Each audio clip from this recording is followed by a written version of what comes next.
योगी सरकार full action में है। बहराइच बवाल मामले में एक्शन लिया गया है।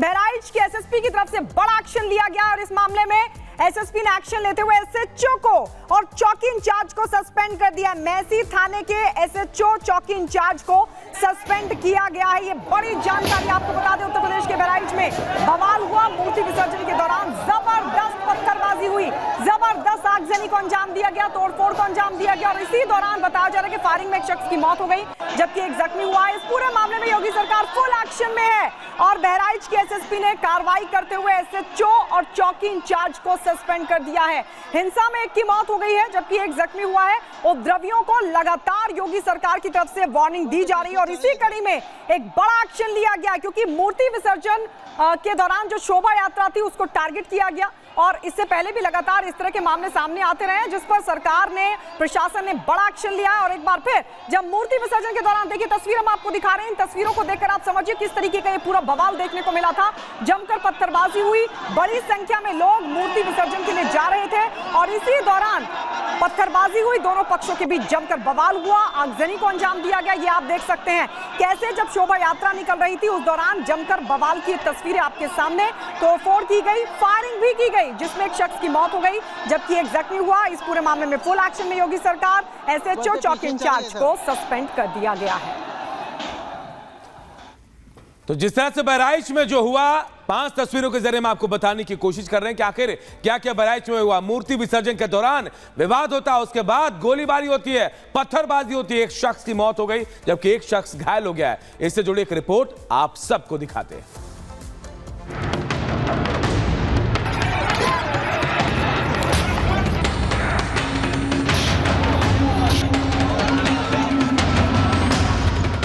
एक बार फिर मूर्ति विसर्जन पर बवाल, एक बार फिर मूर्ति विसर्जन के दौरान पथराव। मूर्ति विसर्जन पर एक बार फिर नफरती और जिहादी सोच ने अपना रंग दिखा दिया। बहराइच में विसर्जन के दौरान पहले शोभा यात्रा को लेकर विवाद हुआ और बाद में जमकर पत्थर चले। यही नहीं, बात गोलीबारी तक भी पहुंची और इस पूरे विवाद में एक शख्स की जान तक चली गई। लगभग 12 से 13 घाव के निशान दिख रहे हैं जब इसी घर के अंदर उसी छत पर उसको खींच के गोलियों से मारा गया और अभी भी इसको सील कर दिया गया है, इस एरिया को, पूरे एरिया को। हम वहां नहीं जा सकते लेकिन खून के छींटे अब भी हैं। पुलिस अधिकारियों का कहना है कि खून के छींटे उन छतों पे पड़े हैं। ये घर वो इकबाल का ये घर है और इसी में 4 लोग अलग अलग बंदूक लेकर आते हैं। 12 बोर के बंदूक से फायर की जाती है और उस व्यक्ति की जान ली जाती है। ये पल्सर मोटरसाइकिल दिख रही है जिसको पूरी तरह से जला दिया गया है। एक ये ट्रॉली, ये देखिए एक ट्रॉली जिस पर फुटपाथ पे दुकानें लगती हैं, इस ट्रॉली को जला दिया गया है। एक साइकिल है, ये साइकिल जलाया गया है। जिस मूर्ति का विसर्जन होना था वह मूर्ति भी अभी विसर्जित नहीं हो पाई है और दुर्गा माता की जो ये मूर्ति है वो देखिए यहीं की यहीं रखी हुई है। अभी ये विसर्जित नहीं हो पाई है क्योंकि उसके पहले एक व्यक्ति की मौत हो गई। पूरा मामला शोभा यात्रा के दौरान डीजे बजाने को लेकर शुरू हुआ। लोगों का कहना है कि दूसरे समुदाय के लोगों ने उन्हें शोभा यात्रा के दौरान गाना बजाने से रोका। शोभा यात्रा ले जा रहे लोगों ने ऐसा करने से मना कर दिया। इसके कुछ देर बाद शोभा यात्रा पर अचानक पत्थर बरसने लगे जिससे वहां भगदड़ जैसे हालात हो गए। भगदड़ के दौरान फायरिंग भी हुई और 3 लोग इस गोलीबारी में घायल हो गए।